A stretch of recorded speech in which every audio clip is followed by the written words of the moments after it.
Students हम start करते हैं आज का टॉपिक जो है टाइप्स ऑफ मैट्रिसेस। ठीक है, हमारे पास कौन कौन सी टाइप्स हैं। फर्स्ट टाइप वर्टिकल और कॉलम मैट्रिक्स।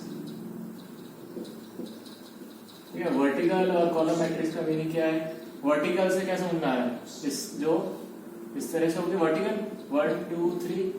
ये हमारे पास मैट्रिक्स को हम कैपिटल अल्फाबेट से रिप्रेजेंट करते हैं। ये हो गया 1 2 3, ये तीन क्या हुआ इसके एलिमेंट्स। अब बताओ इसमें नंबर ऑफ रोज कितनी है। 1 2 और 3, तीन तो रोज हो गई। तो सबसे पहले क्या लिखते हैं, number of rose by number of columns. Column कितनी है इसमें 1, तो ये हो गया 3 by 1। जनरल फॉर्म में अगर बोलेंगे तो इसका ऑर्डर क्या होगा, जनरली n by 1 है ना, n by 1। या फिर हम इसको m by n लिखते थे तो m by 1 लिख दो, n की जगह क्या आ गया 1। तो वर्टिकल हो या कॉलम, कॉलम का मतलब सिंगल कॉलम है ना, पढ़िए। नेक्स्ट हॉरिजॉन्टल और रो मैट्रिक्स। रो मैट्रिक्स को क्या बोलते हैं, हॉरिजॉन्टल मैट्रिक्स भी बोलते हैं। ठीक है, तो जैसे हमारे पास एक और मैट्रिक्स है 1 2 3। अब ये क्या है, हॉरिजॉन्टल हो गई है ना, इस तरह से। इसमें नंबर ऑफ रोज कितनी है 1, नंबर ऑफ रोज कितनी है 1, और नंबर ऑफ कॉलम्स कितने हैं इसमें 3, तो 1 by 3। जनरलाइज बोले तो ऑर्डर इसका क्या होगा 1 by n। नेक्स्ट, अच्छा इसमें एक और होती है सिंगलटन मैट्रिक्स। सिंगलटन मैट्रिक्स, अब सिंगलटन का मीनिंग सिंगल से क्या समझ में आता है, सिंगल मतलब एक हो। जैसे हमारे पास एक मैट्रिक्स ए है जिसमें केवल एलिमेंट 2 है। ठीक है, तो इसका ऑर्डर क्या है, एक रो एक कॉलम 1 by 1। तो 1 into 1 करेंगे तो हमारे पास क्या जाएगा, एक एलिमेंट, तो ये एक एलिमेंट। तो सिंगलटन मतलब जैसे हमारे इसमें हमने स्मॉल ए लिख दिया तो ये भी 1 by 1, तो इसका ऑर्डर क्या होता है हमेशा 1 by 1। नेक्स्ट है फोर्थ, वो है रेक्टेंगुलर मैट्रिक्स।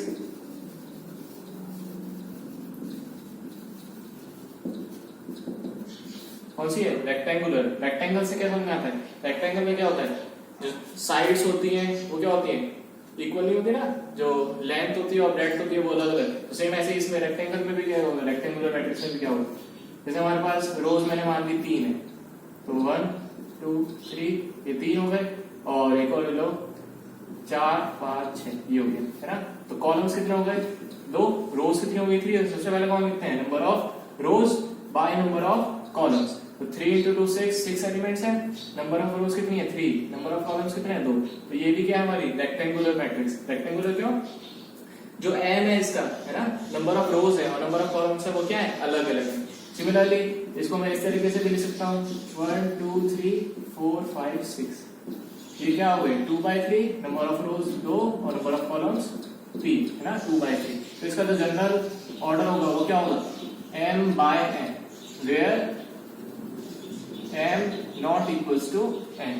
ठीक है, तो यहां पे समझ में आया। इसका जो फिफ्थ पॉइंट है, फिफ्थ है स्क्वायर मैट्रिक्स। ठीक है, स्क्वायर का मीनिंग क्या होता है, स्क्वायर में क्या होता है, साइड्स इक्वल, मतलब number of rows equals to number of columns. हमारे पास 2 4 6 8 ये दे रखा है। ठीक है, नंबर ऑफ रोज कितनी है 1 2, कॉलम्स 1 2। ठीक है, तो 2 by 2। एक और मान लो 1 2 3 4 5 6 7 8 9, तो 3 by 3। मतलब इसका ऑर्डर क्या होगा m by n और n by n, और इसको हम m by n where m equals to n कुछ भी लिख सकते हैं। ये हो गया इसका ऑर्डर। ठीक है, तो स्क्वायर मैट्रिक्स में क्या हो गया, ये 2 4 6 8, मतलब नंबर ऑफ जो रोज है और नंबर ऑफ कॉलम्स जो है वो क्या होती हैं इक्वल। तो number of rows equals to number of columns. ठीक है, ये ध्यान रखो। चलो इसके आगे हम चलते हैं। इसके नेक्स्ट वो है हमारा डायगोनल मैट्रिक्स। अच्छा, स्क्वायर मैट्रिक्स में एक चीज स्पेशल होती है, वही चीज डायगोनल, वही चीज स्केलर है ना, आगे जो आएंगी उनमें कुछ स्पेशल चीज है। वो क्या है स्पेशल, ये चीज समझना। और जैसे हमारे पास स्क्वायर मैट्रिक्स है, अगर स्क्वायर मैट्रिक्स में यहाँ पे देखो ये क्या है हमारा डायगोनल है। ठीक है, अब रेक्टेंगुलर में डायगोनल होता है क्या? जैसे मेरे पास रेक्टेंगल है, ये मैंने एक ले ली, 1 2 3 4 5 6 7 8 ये है। अब इसमें मैं डायगोनल बना सकता हूँ क्या? जैसे ये दो बना दिए तो ये डायगोनल थोड़ा है। डायगोनल क्या होता है? एक एंड से दूसरे एंड पर, ठीक है। अब जैसे ये दो हो गए, ये दो हो गए, बट ये डायगोनल्स नहीं कहलाएंगे, तो ये इसमें डायगोनल नहीं आता है। इसमें क्या है? ये देखो, ये डायगोनल हो गया। अब इसमें देखो, ये तीनों को हमने ज्वाइन कर दिया, ये भी डायगोनल हो गया, ठीक है। डायगोनल इस तरह से भी होता है, इस तरह से भी होता है, लेकिन हम इसको ही प्रिफर करते हैं। ये हमारा प्रिंसिपल डायगोनल कहलाता है या मेन डायगोनल कहलाता है या लीडिंग डायगोनल कहलाता है ना, कुछ भी बोल सकते हैं। अब ये स्पेशल क्यों है, ये चीज समझना। ये स्पेशल क्यों है? देखो, ये कौन सा एलिमेंट है हमारा, कौन से नंबर का एलिमेंट है? फर्स्ट रो फर्स्ट कॉलम, तो A11। ये कौन सा एलिमेंट है? सेकंड रो और सेकंड कॉलम, तो A22। सिमिलरली इसमें देखो, A11 A22 है ना, second row second column.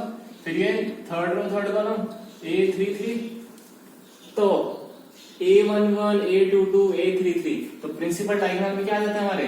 AII हो जाते हैं, है ना, सारे AII हमें मिलते हैं। तो लेकिन इसमें क्या होता है, इस केस में क्या होता है? ये कौन सा था हमारा? A12। ये क्या था हमारा? A21। इधर अगर इसको लेते तो ये A13, ये A22, ये A31। तो इसमें तो कुछ भी स्पेशल नहीं था, ये हमारा स्पेशल केस है ना। तो इसलिए इस डायग्राम को क्या बोलते हैं? प्रिंसिपल और लीडिंग डायग्राम। तो AII है ना, ये A11 A22 A33 A44 up to ANN, जितना भी होगा हमारा वो हो जाएगा। तो ये हो गया स्क्वायर मैट्रिक्स हो गई। इसमें एक चीज होती है जो तुम्हारे कोर्स में नहीं है ना, ये कोर्स में नहीं है, लेकिन एक चीज मैं बताता हूँ। हमारे पास होता है ट्रेस ऑफ अ मैट्रिक्स,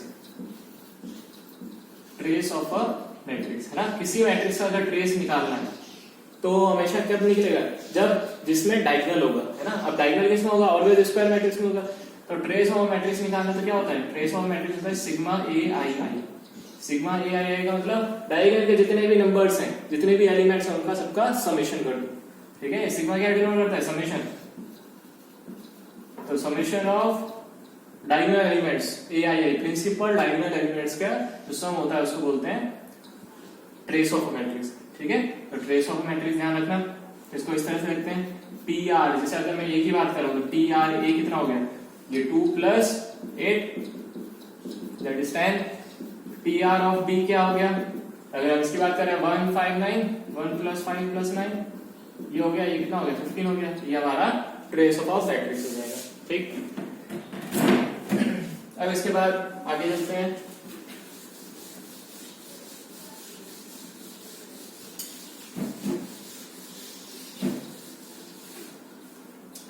हाँ, तो अब नेक्स्ट जो है हमारा स्क्वायर मैट्रिक्स का आता है डायगोनल मैट्रिक्स।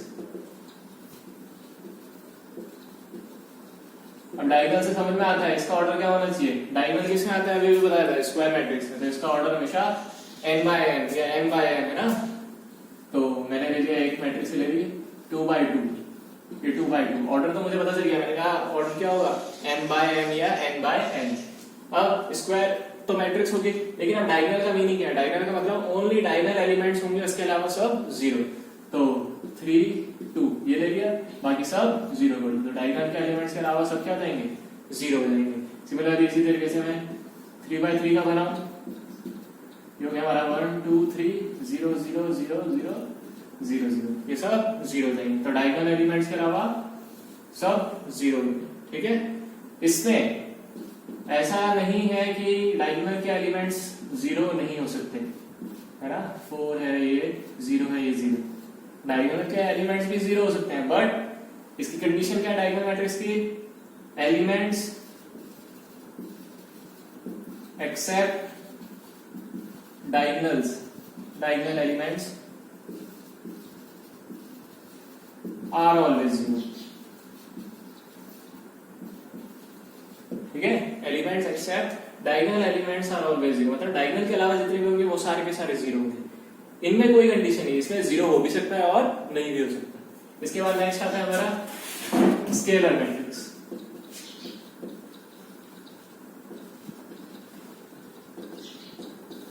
अब स्केलर मैट्रिक्स का मीनिंग क्या होता है, स्केलर में क्या होता है, वापस ये भी एक डायगोनल मैट्रिक्स का स्पेशल केस है। स्क्वायर मैट्रिक्स का स्पेशल केस हुआ डायगोनल मैट्रिक्स, डायगोनल का स्पेशल क्या होगा, स्केलर मैट्रिक्स। अब इसमें क्या होता है, जो डायगोनल के एलिमेंट्स होते हैं वो सेम होते हैं, जो डायगोनल के एलिमेंट्स होते हैं वो क्या होते हैं, हमेशा सेम। ये 3x3 ऑर्डर। अब डायगोनल की बात करी ना मैंने क्या होगा, डायगोनल के एलिमेंट्स सेम होंगे तो डायगोनल आते क्या हो गया, स्क्वायर मैट्रिक्स होगी। कुछ भी ले सकते हैं, इसको मैंने बी ले लिया। अब ये है हमारे पास a 0 0 0 a क्या 0 और 0 0 a, तो आप इसे 3x3 ये हो गया हमारा डायगोनल। तो इसमें क्या होता है, elements except diagonal elements out of the 0 and also diagonal elements are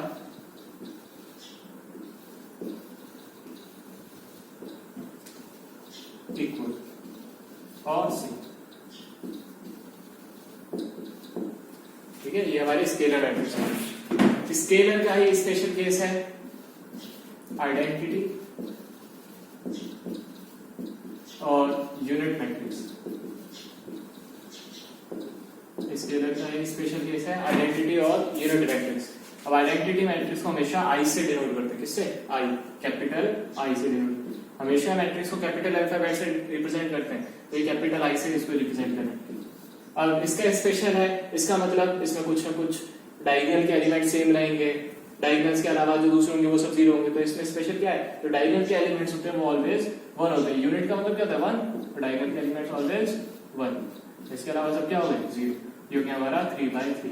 अब इसको इस तरीके से भी ले सकते हैं और इसको इस तरीके से लिख सकते हैं i3, 3x3 ऑर्डर i3 है ना, इस तरह से लिख सकते हैं। तो ये हो गया हमारा। अब इसमें तो इजी होगा, अगर ट्रेस ऑफ मैट्रिक्स निकालना है n बाय n ऑर्डर का, या चलो 3x3 का निकालना है तो 1 + 1 + 1, n बाय n का निकालना हो तो 1 + 1 + 1 अप टू n टाइम्स। अगर मान लो n बाय n ऑर्डर का है ना, in का हमें क्या निकालना है, ट्रेस ऑफ in लिख दो, ट्रेस ऑफ in, तो क्या होगा 1 + 1 + 1 अप टू n, तो 1 को अप टू n टाइम्स करेंगे तो क्या हो जाएगा, n आएगा। तो जो सम होगा 1 + 1 + 1 अप टू n बार करेंगे 10 बार करेंगे तो 10 आएगा, 50 बार करेंगे तो 50 आएगा, 100 बार करेंगे 100 आएगा, और n बार करेंगे तो n आएगा। तो ये हो गया हमारा n बाय n ऑर्डर का ट्रेस ऑफ अ मैट्रिक्स है ना, in का। बाकी सबका भी निकाल सकते हैं। इसमें क्या होगा, 2 + 2 + 2 6 हो गया। अगर मैं इसका स्केलर मैट्रिक्स का n टाइम्स निकालता हूं तो 2 को कॉमन ले लेंगे, फिर 1 + 1 + 1 हो जाएगा, वही सेम चीज आ जाएगी, क्या हो जाएगा, 2n हो जाएगा। ठीक है, अब नेक्स्ट चलते हैं हमारा आगे। स्केलर के बाद आता है सॉरी आइडेंटिटी के बाद आता है हमारा जीरो मैट्रिक्स। ठीक है, 9th है हमारा जीरो मैट्रिक्स। अब जीरो से समझ में आ रहा है, जीरो का मतलब क्या हो गया कि जिसमें क्या होगा, एलिमेंट सारे के सारे जीरो होंगे। ठीक है, अब इसको रिप्रेजेंट करते हैं ये ओ से, ये क्या है, ओ है, जीरो नहीं है, ओ से रिप्रेजेंट करते हैं ना अल्फाबेट से, तो ये ओ हो गया।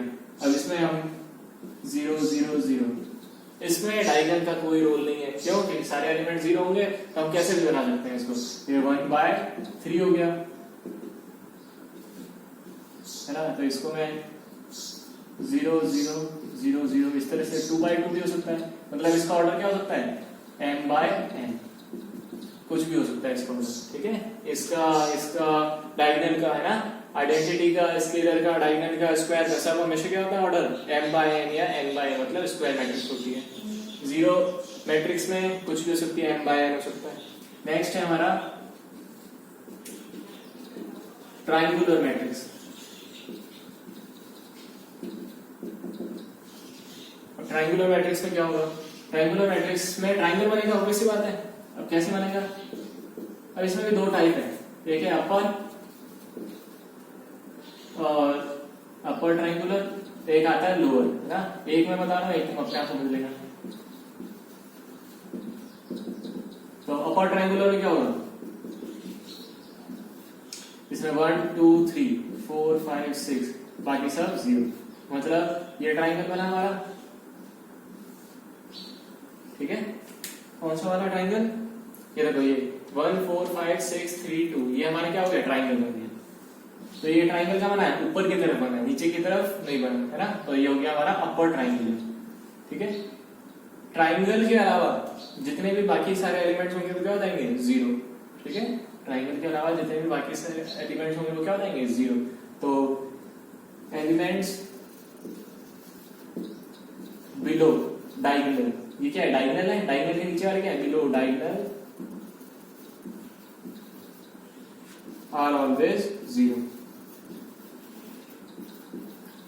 तो लोअर ट्राइंगुलर मैट्रिक्स में क्या होगा, elements above diagonals are always zero, मतलब डायगोनल के ऊपर के जितने भी एलिमेंट्स होंगे वो जीरो होंगे। ठीक है, क्यों, उस टाइम क्या बनेगा, नीचे की तरफ बनेगा, ये वाले एलिमेंट्स क्या हो जाएंगे, जीरो जीरो हो जाएंगे। ठीक है, इन पे इस पर है ना बहुत अच्छा क्वेश्चन मिलता है जेईई में, वो थोड़ा बाद में समझेंगे, अभी तो केवल बोर्ड पैटर्न के चल रहे हैं, तो इसके अकॉर्डिंग तो अपर ट्राइंगुलर मैट्रिक्स और लोअर ट्राइंगुलर मैट्रिक्स है ना, दो मैट्रिसेस होती हैं। स्केलर मल्टीप्लिकेशन क्या चीज, देखो स्केलर मल्टीप्लिकेशन। अब स्केलर मल्टीप्लिकेशन क्या होता है, स्केलर का मीनिंग क्या है, कोई कांस्टेंट जो है ना, स्केलर क्वांटिटी क्या होती है, कांस्टेंट है ना। स्केलर से मीनिंग क्या हो गया, जैसे ए है, ये हमारे पास एक मैट्रिक्स दे रखी है 2/3 ऑर्डर की। अगर हमें बोला स्केलर मल्टीप्लिकेशन करना है, मतलब किसी कांस्टेंट का इस मैट्रिक्स से मल्टीप्लिकेशन करना है, तो ये हमारे पास मान लो 5 है, तो इसका मल्टीप्लिकेशन करना है। अब मल्टीप्लिकेशन कैसे करते हैं, मैट्रिक्स में हमेशा ध्यान रखना, जब भी मल्टीप्लिकेशन करेंगे इस कांस्टेंट को अगर मल्टीप्लाई करना है तो हर एक इंडिविजुअल एलिमेंट से इसका मल्टीप्लिकेशन करना है। मल्टीप्लाई कर दो, ये हो गया 15 20 -10 25 30 और 35, ये हो गया इसका स्केलर मल्टीप्लिकेशन। ऑर्डर में कोई चेंज नहीं आएगा, क्यों, क्योंकि केवल एलिमेंट से मल्टीप्लिकेशन कर रहे हैं। कोई कांस्टेंट है, किसी कांस्टेंट का, ये हमारी ये मैट्रिक्स थी, इसका के से मल्टीप्लाई करना है, ये हमारा 3 4 -2 5 6 7 2/3, इसका मल्टीप्लिकेशन करेंगे तो क्या हो जाएगा, अंदर मल्टीप्लाई कर दो, 3 के 4 के 5 के 6 के और 7, ये हो गया ऑर्डर इसका 2/3 है ना। तो मल्टीप्लिकेशन, स्केलर मल्टीप्लिकेशन अगर मैट्रिक्स में करना है तो क्या करना है, सिंपली अंदर हर एक इंडिविजुअल एलिमेंट से उसका मल्टीप्लिकेशन प्रोडक्ट कर दो। ठीक, सेम ऐसे डिवाइड के लिए भी, डिवाइड में क्या करना है, इसको मुझे किससे 3 से डिवाइड करना है, तो ये हो गया 1/3 ये करना है मुझे, तो क्या करना है 1/3 इंटू ये जो गिवन मैट्रिक्स है, तो क्या हो जाएगा, डिवाइड कर दो, ये हो गया 1 -2/3 2 4/3 5/3 और 7/3, ये हो गया हमारा 2/3 होगा। तो सिंपली डिवाइड में ये चीज करते हैं। चलो प्रैक्टिस, अब जो है वो है एडिशन और सब्ट्रैक्शन ऑफ टू मैट्रिसेस, दो मैट्रिसेस का एडिशन या सब्ट्रैक्शन। ठीक है, कैसे करते हैं, जैसे मेरे पास एक मैट्रिक्स दे रखी है 1 3 4 5, ये देखो 6 और 7, ऑर्डर क्या है 2/3, 2 रोज 3 कॉलम। अब बी मैट्रिक्स दे रखी है जिसका है 2 4 6 और -3, ये दे रखी है ना, इसका ऑर्डर क्या है 2/2।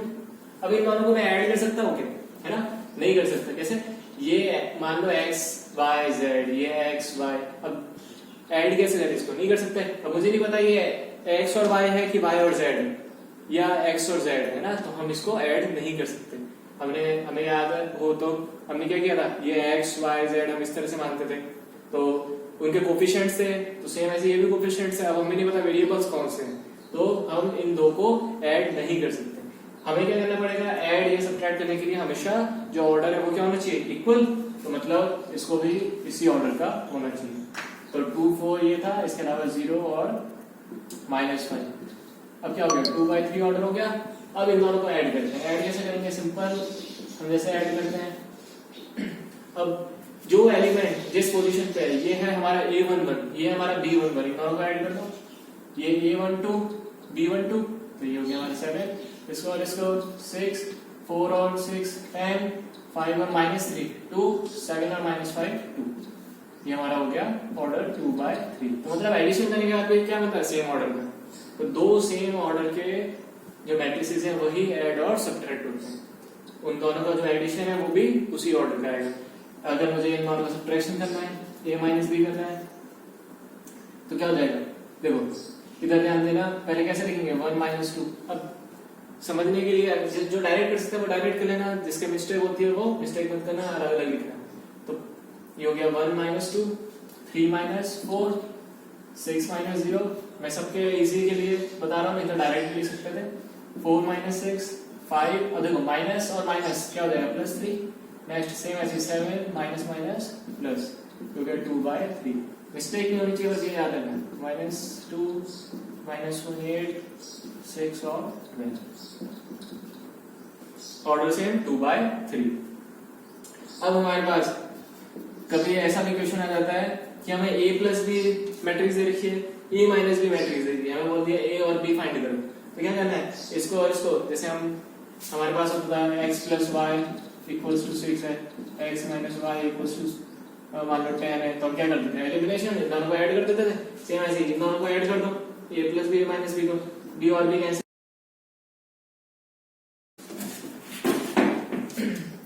अब है नया टॉपिक है ट्रांसपोज ऑफ मैट्रिक्स, है ना, टाइप्स खत्म हुए, ट्रांसपोज ऑफ मैट्रिक्स।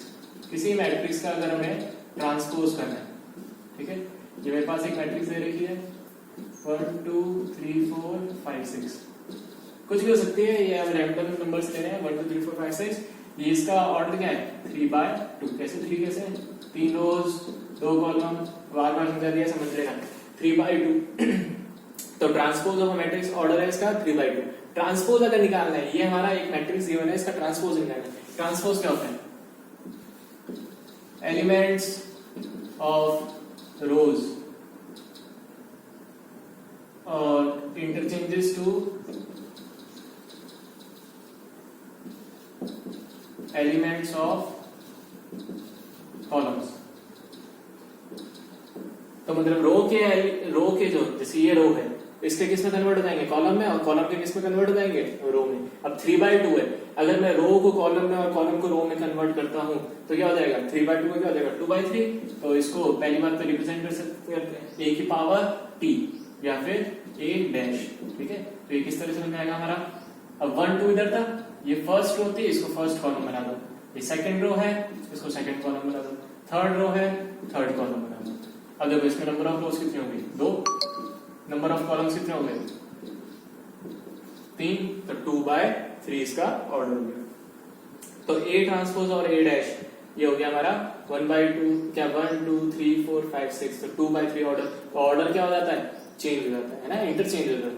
3/2 से 2/3, 5/4 से 4/5, 1/3 से 3/1, है ना, इस तरह से एक ले लेते हैं, जैसे 1 2 3 है, ये क्या है 3/1 का, 3 रोज 1 कॉलम। अब इसी का ट्रांसपोज करना है तो क्या हो जाएगा, ये फर्स्ट रो को फर्स्ट कॉलम, सेकंड रो को सेकंड कॉलम, थर्ड रो को थर्ड कॉलम, 3/1 हो गया, 1/3 हो गया, 1 रो और 3 कॉलम, ठीक है। तो ये हो गई हमारी ट्रांसपोज ऑफ मैट्रिक्स, सिंपल है ट्रांसपोज ऑफ मैट्रिक्स। इसकी प्रॉपर्टीज इंपॉर्टेंट है, इससे रिलेटेड इस पर क्वेश्चन बोर्ड में आता है, ठीक है। और हमारे क्वेश्चंस बहुत, अभी इससे रिलेटेड 2 मैट्रिसेस और हैं वो भी समझेंगे, सिमेट्रिक और एंटी सिमेट्रिक, इसकी सिमेट्रिक। तो ट्रांसपोज ऑफ मैट्रिक्स की प्रॉपर्टीज ये ध्यान रखेंगे, ट्रांसपोज ऑफ मैट्रिक्स। अच्छा एक चीज समझना, जैसे ये था हमारे पास ए मैट्रिक्स थी 3/2 ऑर्डर की, इसका मैंने ट्रांसपोज किया तो ऑर्डर आया 2/3, ठीक है। इसका मैं वापस से ट्रांसपोज करूंगा तो क्या हो जाएगा, ये वापस बन जाएगा 3/2। तो फर्स्ट प्रॉपर्टी में क्या हो गया, ए का ट्रांसपोज करने पे वापस क्या आता है, ए, है ना, ए के ट्रांसपोज का ट्रांसपोज करने पे वापस ए आएगा। फिर next second property, A plus minus B का ट्रांसपोज करें, है ना, ए प्लस माइनस बी का ट्रांसपोज करें तो किस तरह से कर सकते हैं, A transpose plus minus B transpose, इसका अलग ट्रांसपोज कर दो, इसका अलग ट्रांसपोज कर दो, दोनों को ऐड करना है तो ऐड, सब्ट्रैक्ट करना है तो सब्ट्रैक्ट। थर्ड, इसके बाद क्या आएगा हमारा, ये हो गया ट्रांसपोज, इसके बाद नेक्स्ट क्या आएगा हमारा ये आएगा हमारा मल्टीप्लीकेशन a इंटू बी का होल ट्रांसपोज। अगर मुझे इन दोनों का मल्टीप्लीकेशन करना है, उसका ट्रांसपोज करना है, तो वो कैसे करेंगे, b transpose into a transpose के बराबर। ठीक है, ये रेसिप्रोकल क्यों होता है इसका एक्सप्लेनेशन अभी मैं दूंगा, पर पहले अभी ये समझ लो a इंटू बी का होल ट्रांसपोज क्या होता है, b transpose into a transpose. Fourth है हमारा k इंटू a का होल ट्रांसपोज। अब k कांस्टेंट है, कांस्टेंट का अगर किसी मैट्रिक्स से मल्टीप्लाई कर रहे हैं, उसका ट्रांसपोज कर रहे हैं, या फिर a k into a transpose है ना, इस तरह से कर रहे हैं, तो इन दोनों है ना एक ही चीज। ठीक है, इसका अलग से कर दो, k का करो मत करो कोई फर्क नहीं पड़ता, इसका अलग से ट्रांसपोज करो। ये तो ये इसका जो है, इसका हम जनरल इसको बोलते हैं रिवर्सल लॉ। रिवर्सल लॉ क्या कहलाता है, में क्या होता है, a into B into C, इसका होल जो ट्रांसपोज है इसको मैं c transpose into B transpose into a transpose, मतलब जितने भी एलिमेंट्स हैं, मान लो यहाँ पे a1 into a2 into a3 up to an तक है, सब मल्टीप्लाई हो रहा है, उसका ट्रांसपोज करने तो उल्टा लिखो, an का ट्रांसपोज इंटू an माइनस 1 का ट्रांसपोज, इसे लेते हैं up to a3 transpose, a2 transpose और a1 ट्रांसपोज। ठीक है, ये हो जाएगा।